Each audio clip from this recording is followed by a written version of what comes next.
can we increase our own self-love, our own self-compassion, and our children or our students' self-love and self-compassion? So rather than trying to get rid of the negative, can we increase what is enriching?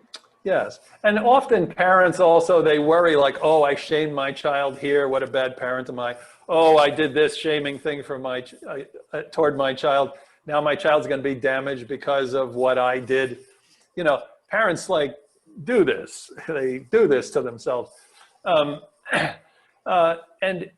it's just really important to know that, first of all that is part of the human experience, but if you would like to decrease the number of times that you might make a misstep that you regret as a parent, just be super kind to yourself when you notice you made a misstep. Be super kind to yourself when you're aware of it, and actually you're less likely to make the same misstep.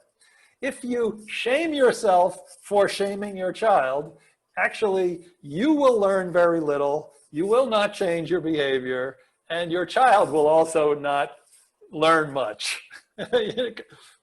So what we want to do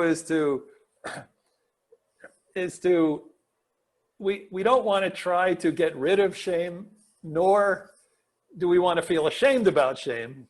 What we want to do is to be kind to ourselves when we experience shame, and the shame in and of itself will start to dissolve, or at least to become what we might say at a workable level, you know?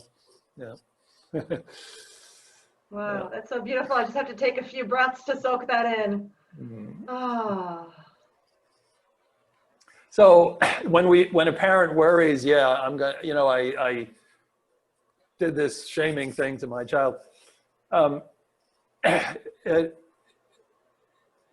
the chances of repair, and even repair for the next 30 years, and the chances of not repeating things like that in the future is vastly increased. Not by beating up on ourselves, but by being kind to ourselves.